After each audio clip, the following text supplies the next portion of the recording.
Well, hello, Greg, Snarky Solar Guy here to talk about something really important. I've actually been wanting to talk about this for quite a while, but I wanted to wait until the NABCEP conference in Raleigh before I tackled it because I wanted to see what the overall temperature of the pool water was before I jumped into this topic. So I'm going to cover something really important, and it's something that is already dividing our industry, and that is UL3741. So I'm going to try to get this done before it rains.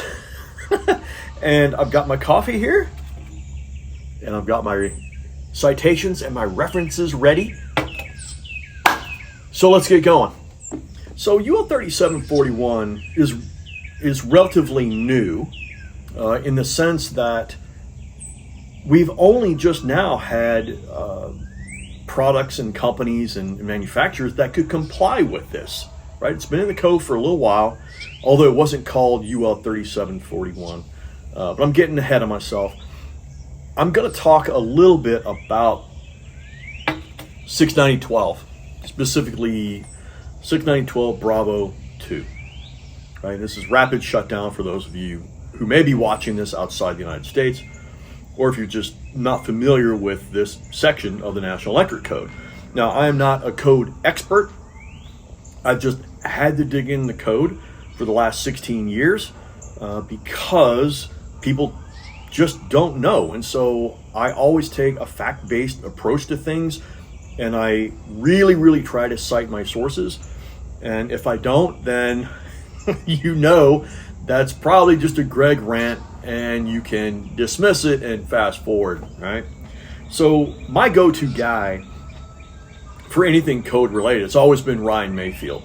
If you go over to Mayfield Renewables, he's got a site, you can see it here, just full of education and training. And I love the Mayfield team. I've known them for a long time. They're good people, and you really need to listen to what they have to say. Ryan does the full day code class after a full week of being, at the NABCEP conference. I don't know how he does it. He's a machine. I mean, I start getting restless just looking at, this small section of code, but he's really good at making it clear and concise and entertaining.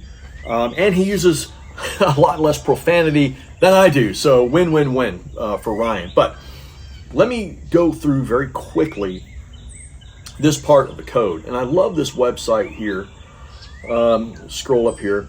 It's called electricallicenserenewal.com, right? So just real quick, that is the rapid shutdown entry that was put into the code 10 years ago in 2014. That's it. That's all it is. Right? I think somebody counted up, it's like 135 words or something, right? And boy, people didn't know what to do. I was with SMA at the time, and wow, it was tough for the string inverter guys, people, to kind of figure out how they were going to comply with this. Now, Enphase and Solar Edge, oh, well, we know how to comply with it. Oh, wow, what a coincidence. Yeah, so as that code came out, people were mad. Yeah, people that didn't want to use these things up on the roof, right? And so 2017 came out. We'll take a look here. And that's why I like this website, because it puts these things side by side. But look what happened in 2017. Woo, wow. They added a lot more words, right? When you add more words, well, it must clear things up, right?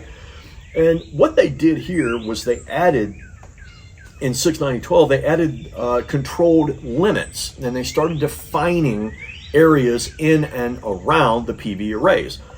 And like I said, I don't want to get too deep into this because I want to focus on 3741, but that comes into play here where we look at 69012 Bravo 2. And we talk about inside the array boundary. Now, outside the array boundary is this 1 foot section. Outside, everybody has to comply with that. Everybody must, regardless of what solution you use, I'm going to talk about, 1 foot outside that array, you got to hit 30 volts in 30 seconds, no exceptions, no room for interpretation, you got to do it. Okay, fine, that's pretty cut and dry for a change.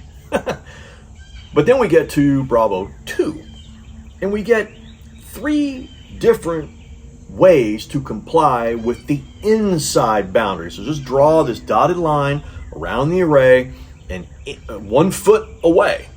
And inside that boundary, the code gives us 3 ways to comply.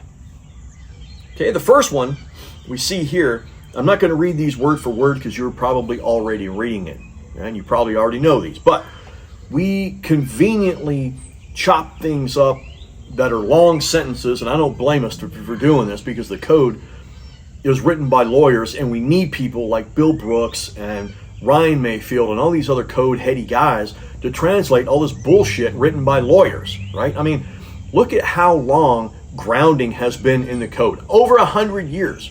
And we still need people to help us translate what the hell all that means. All right. So what we've done here in 690.12 Bravo 2 is say, okay, well, this first section here has to be labeled as a rapid shutdown PV array. Well, that would be a 3741 system. Now, it doesn't say that here, but you have to go to UL3741 and they talk about PV hazard control systems.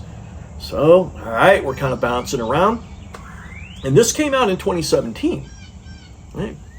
And nobody really knew how to comply with that. And nobody did. So most people in this industry since 2014 have defaulted to the easier method of complying with 690.12, and that is 690.12 Bravo 2, where you have to get the inside boundary under 80 volts in 30 seconds. And the easiest way for people to comply with that is the use of module level power electronics, MLPE, either optimizers or microinverters. And so that's what people did. Now, number 3 here says no exposed wiring methods. And just to put a label on that, that basically meant you had to use solar shingles. All right, fine. So those were the 3 ways, but number 2 won out, right? It won out. And so that's what we've been dealing with, right? And like I said, there were people that were reluctant and they were angry because they were forced to use this solution. Now, there were a lot of solutions that came out back in the day to help comply with this, but it just kind of evolved into the use of MLPE. Okay, so now let's look at something a little more current. So we'll go to 2020. And so the code language kind of tightened things up a little bit, but still focusing on 690.12 Bravo 1, 2, and 3, or excuse me, 2, 1, 2, and 3. We kind of see the same language, but here in Bravo 2, 1, they overtly call out this PV hazard control system listed for the purpose. Okay, well, anytime you see something that says listed, well, that means you got to jump into UL or something like that. Okay, fine. So UL3741 is the doctrine that does the testing to verify all the stuff that's in that section. And it basically means that you cannot have any exposed wiring or anything that could hurt a firefighter if they were running around that array fighting a casualty and could suffer an electrical shock, regardless of how low the shock risk is. Okay, these guys are smart. They've been doing it for a long time. And then we still see number 3. Now, when we go down here in 2023, which states have already adopted, I mean, we're already, into April of 2024, and usually Massachusetts and a couple other ones, they immediately jump on the new code cycle, right? So they did. And so now we see that the code writers have condensed this section of the code. Okay, the inside array boundary has to comply with these 2 things, right? So basically what they did, they took number 1 and number 3, which kind of said the same thing in 2020 code cycle, and they just combined them. Okay, so basically, and they overtly call out right here, you need a PV hazard control system, or PVHS. And that's way too many letters for us to say, so we just call this a 3741 directive. That's just what we do. And then we also have number 2, which is still the use of MLPE. Okay, fine. So now what? Well, this came into the code in 2020. You could argue that it was 2017, but overtly stated in 2020. The only problem is that nobody knew how to comply with this, and nobody did. Okay, so it's been a long time coming, but somebody finally cracked the code, no pun intended, on a 3741 system. And it should be no surprise to anybody that SMA led this charge. I knew it was going to happen. Yeah, I knew it. Mainly because SMA never believed in module level devices anyway, right? And so, and before you say, oh, Greg, you're a Tygo, you're just being a grouchy old fart. Well, while that may be true in a lot of cases, not in this one, right? I started with SMA back in 2008. They gave me a chance. They kind of helped me find my way after I got out of the Navy. Right? So I will always be indebted to them. And I'll always be a string inverter guy. And you don't have to tell me the disadvantages of using MLPE because I helped SMA write them. Yeah? But that's a different story. So in SMA, and I'll show you here, and it's all over the website, UL3741 PV hazard control solution, and it is an elegant solution. Kind of sound like Ben Kenobi, right? But we go through here, and they do a very good job explaining how to comply with this. And basically, you take this inverter, you butt it up to that 1 foot boundary, preferably inside. And now, when you shut power off to the inverter, you still have to use a rapid shutdown initiator in 69012. You still need that. Push the button, the inverter turns off, stops making power, and now you don't have any lethal voltage that's coming off that inverter.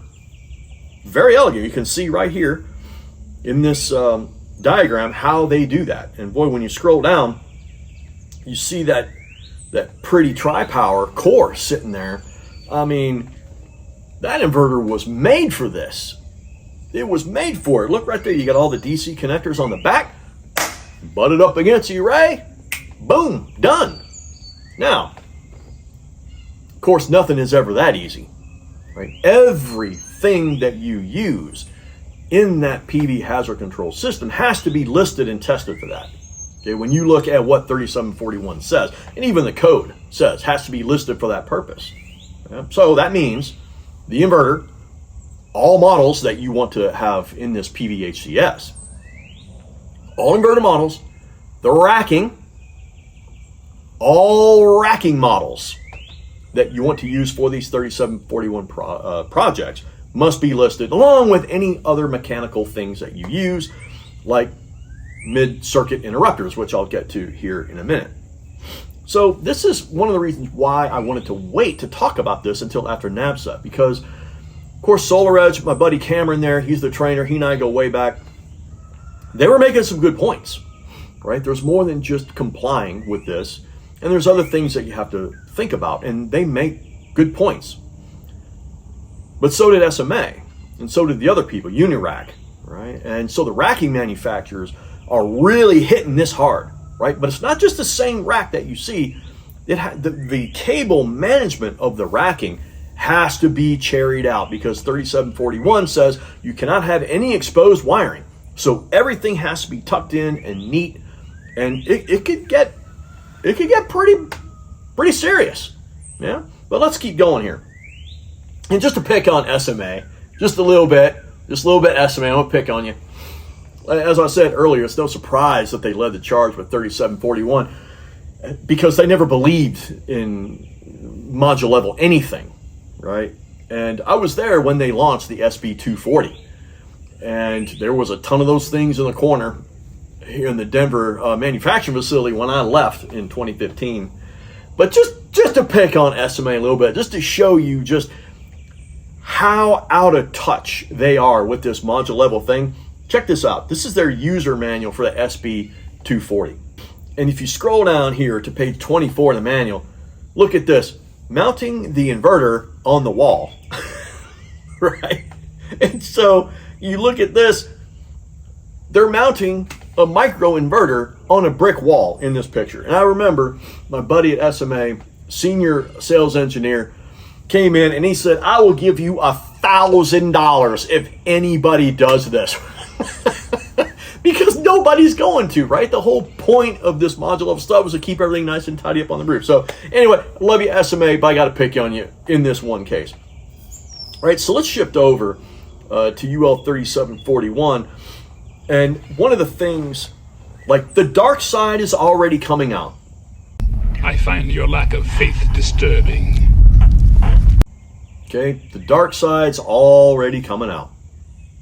And one of the first things you see, other than, oh, you don't have to use MLPE anymore, is sites like this that say, oh, it's not just better, whatever better means, it's also cheaper. And now here's where, the grouchy old fart comes in. Because as soon as I see anybody who says, oh, it's cheaper, I immediately go to the installers, the ones who are still in business, who are just in that race to the bottom, and all they care about is this stupid dollar per watt metric, right? I never liked that metric, but that's another rant. And so here, they got the fireman on the roof, smoke all around you. He's got an axe in the air, which I guarantee you he ain't putting that damn axe through that array. Yeah, he's not doing that. But it makes for a good story, yeah? And so very quickly, you had protagonists and antagonists for 3741, as we did in 2014 when the rapid shutdown came out. You had the string inverters that were fighting tooth and nail against it.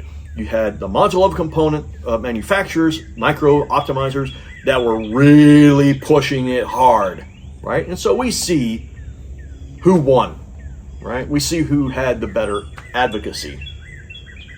And so there's a lot of good information out there that tells you what 3741 is.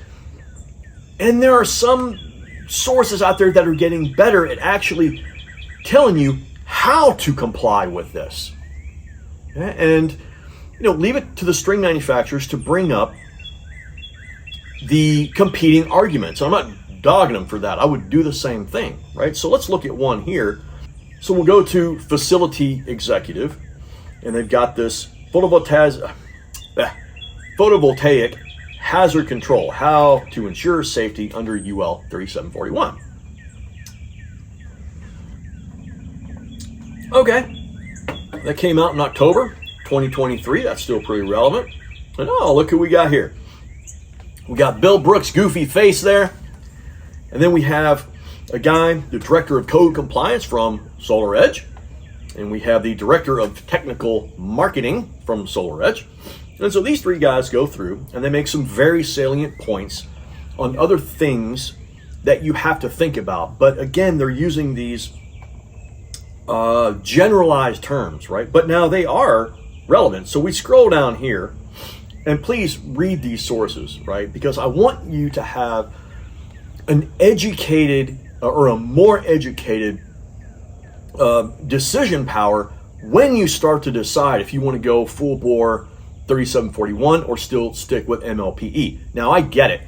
I get that there are people who are resentful that have had to use these things for the last 10 years. Dude, you're preaching to the choir, okay? But then I also understand there's people that will never get away from module level stuff. And that's cool. And that's okay too, right? There's plenty of room in this industry for everybody. Matter of fact, module level components were around long before rapid shutdown.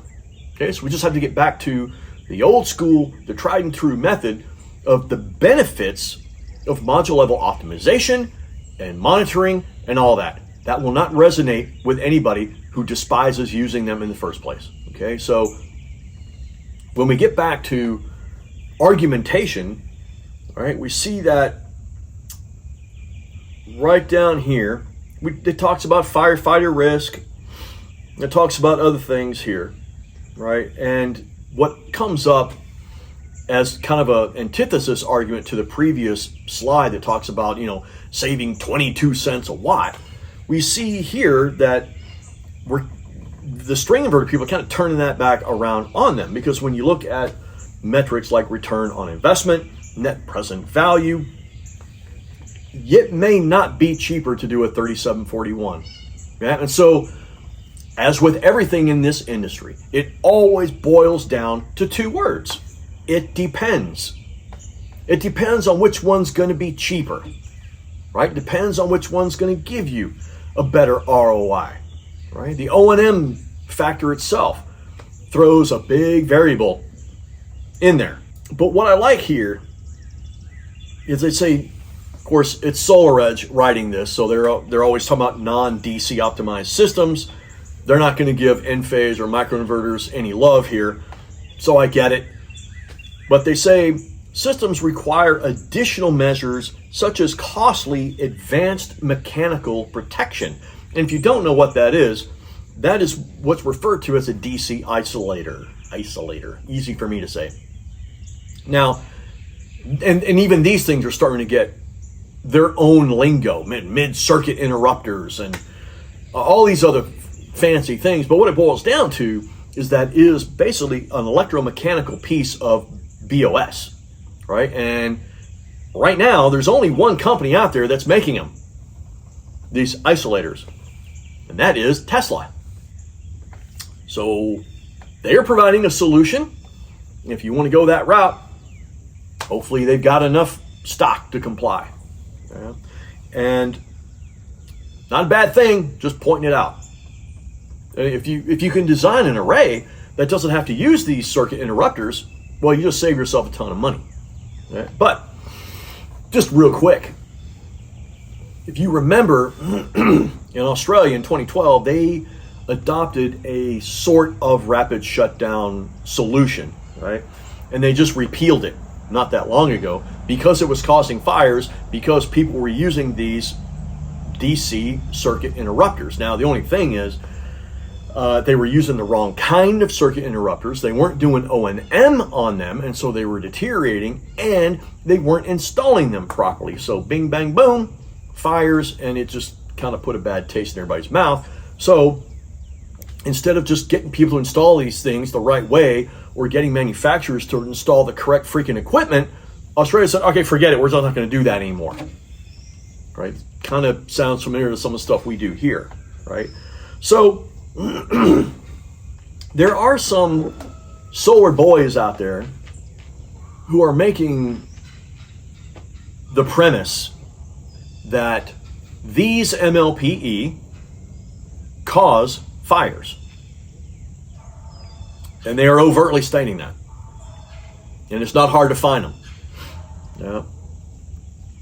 I don't agree with this, and I think it's an asinine and irresponsible thing to do in our industry, to promote something else. Okay, whether it be the racking manufacturer or the inverters or whatever. Okay, I do not agree with that, because microinverters and optimizers don't cause fires.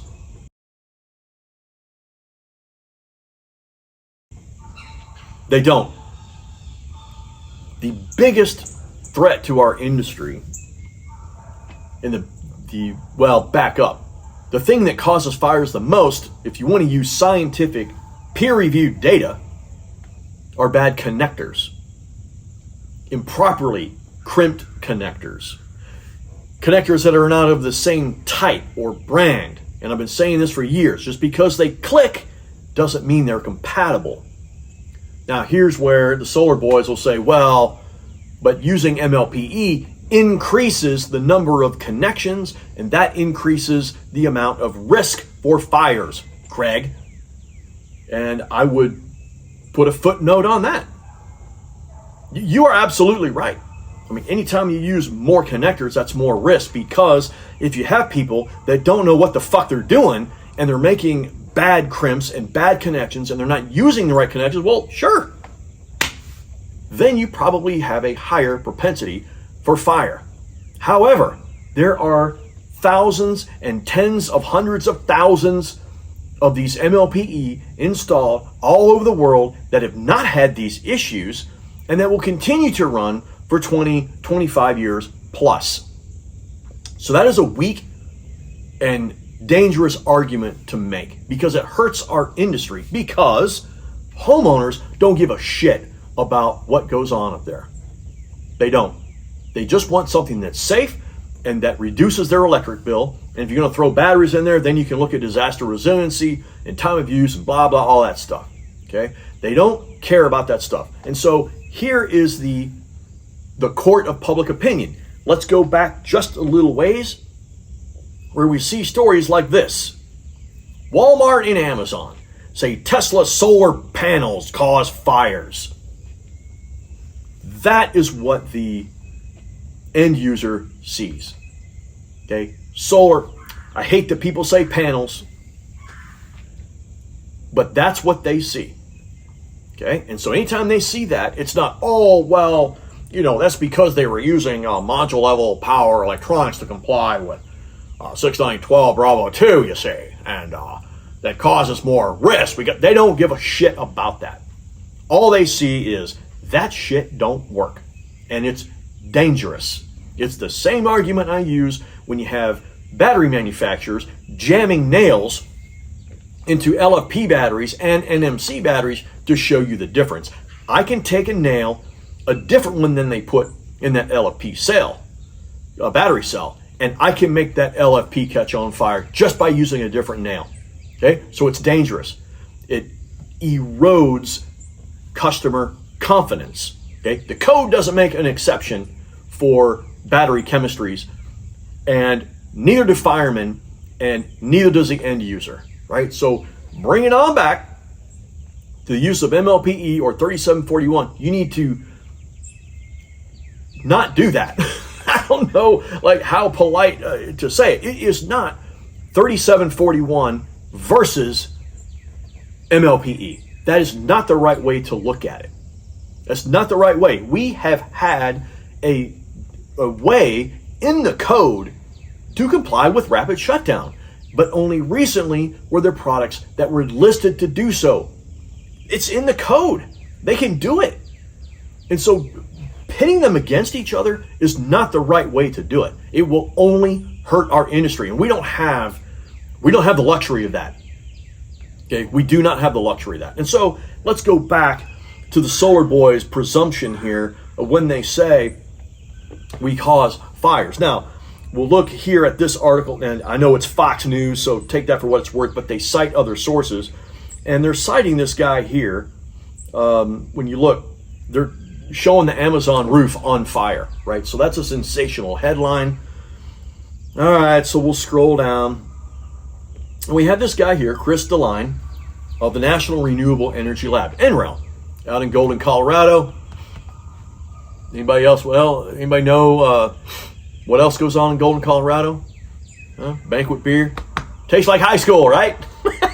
So, again, more pictures of stuff burned up. And when you scroll down here, Chris makes a really good comment. Yeah. I went past it. Now, unfortunately, he says panels. Come on, NREL. You should know better than that. These are modules. Stop dumbing down the end user with this. But he says, we were doing a survey of modules in the field, and we found less than 0.5% had module defects. Okay?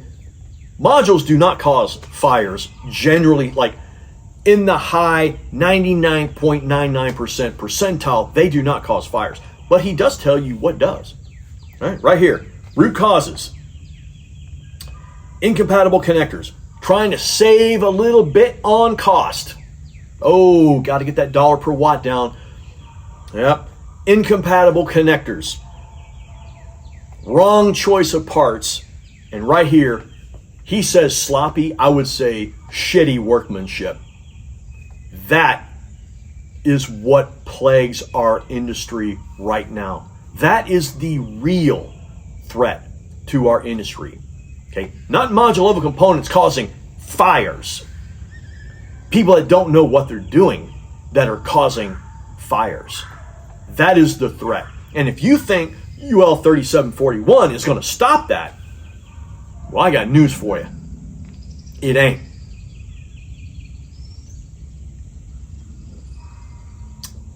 So, I know, got a little introspective there for a second. So that's my thought process on this whole 3741 thing. And just like with everything, you will have people that will dive head first into that crate without really seeing what's down there, because they just despise the use and are resentful of the fact that they've had to use these module level things for 10 years. And I say let them. Let anybody that wants to try a 3741, because there will be systems, there will be designs out there and rooftops that will lend very well to this, and you may save money. And again, you may not. And I think that's just kind of the cold hard truth of this whole thing. Let people figure it out. Let's come back here in 5 years and let's see how it turned out. Let's see how Greg's little crystal ball during his coffee talk turned out. Yeah. All right. Thank y'all so much for watching and for putting up with me. Please put some comments in the videos. I really want to hear what other people have to say. Yeah, because it's such an important topic that will, again, reshape how our industry does things.